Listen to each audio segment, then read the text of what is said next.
L'adoption à l'Assemblée nationale de la loi santé, l'une des plus importantes de ces 30 dernières années. Gratuité totale des consultations chez les généralistes en 2017. Instauration du paquet de cigarettes sans logo. Lutte contre l'alcoolisation des jeunes. Tous les détails dans un instant. Bonsoir et bienvenue à tous. Voici les autres titres de l'actualité de ce mardi.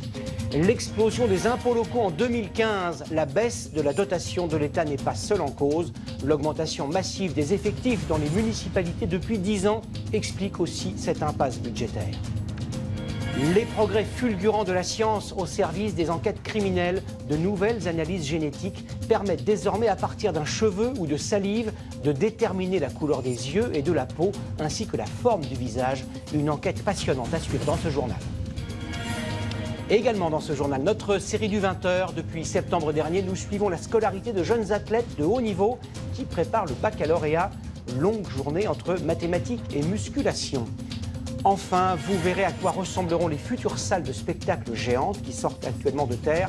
Elles pourront accueillir des matchs de rugby ou des concerts de rock, mais aussi des restaurants et des galeries marchandes. 57 articles, 2000 amendements, des joutes enflammées au Parlement et à l'arrivée un texte qui pourrait changer concrètement certains aspects de notre vie. La loi santé présentée par Marisol Touraine est très ambitieuse.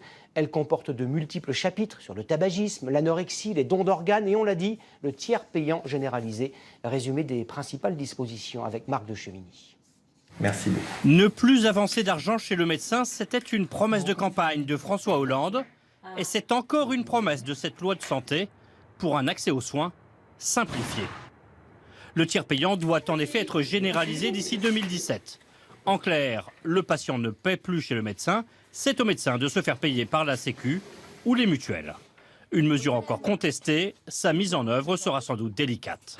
Simplifier aussi l'accès à l'avortement. La semaine de réflexion entre les visites médicales n'est plus obligatoire et les sages-femmes pourront dispenser les pilules abortives.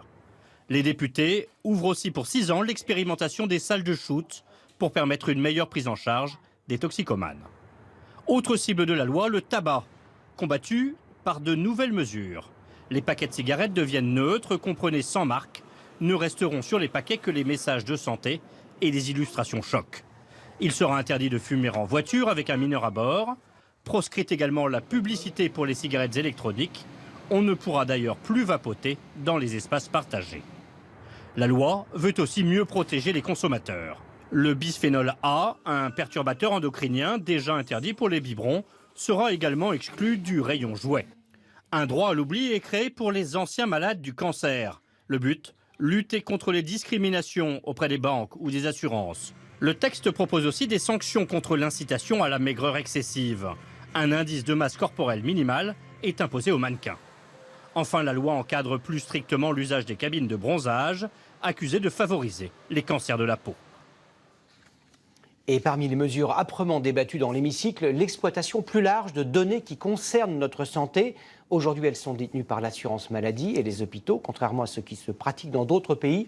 Le nombre de médicaments prescrits, les examens médicaux, ces précieux renseignements pourront désormais être exploités sous certaines conditions, évidemment. Explication de Caroline Bell et Florian Le Goïc. Certains parlent d'une mine d'or, 20 milliards de données enregistrées. Derrière chaque ligne cryptée se cachent des médicaments, des consultations, des examens biologiques remboursés par l'assurance maladie. Certaines, anonymes, sont publiques, d'autres plus sensibles en accès limité. Qui accèdent donc les grandes agences sanitaires, donc l'agence du médicament, l'INVS, etc.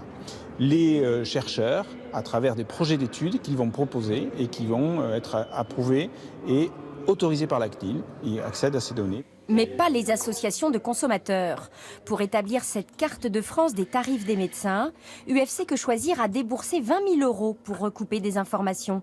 Elle réclame un meilleur accès à ces données de santé. Ça permettrait aux associations d'avoir un rôle de lanceur d'alerte. Ce qu'on demande, ce n'est pas d'avoir une information nominative, de porter atteinte au secret médical. C'est au contraire d'avoir une information anonymisée, mais avec des données cruciales, des données sensibles. Par exemple, quelles prescriptions, pour voir quels médicaments sont prescrits, et aussi par rapport aux effets indésirables. Les accidents thérapeutiques feraient plus de 10 000 morts. Croiser les fichiers des médicaments prescrits, donc remboursés, et ceux des causes d'hospitalisation pourraient les éviter. Cet homme le sait bien. Il dirige aujourd'hui une société d'analyse des épidémies qui se base sur les ventes des pharmaciens. Pour cet ancien conseiller ministériel sur le numérique, la France est déjà en retard. Les États-Unis investissent en centaines de millions de dollars, c'est l'échelle, pour constituer des grandes cohortes de patients dont ils vont suivre les données dans le temps et sur des cohortes très nombreuses. Et ça, c'est les résultats de la recherche de demain. Et donc, c'est les gens qui commencent maintenant qui seront les vainqueurs de demain. Avancée sanitaire ou risque de dérive dénoncé par certains médecins. Le texte adopté par les députés ouvre l'accès de ces données à un plus grand nombre sous l'égide d'un comité d'experts indépendants.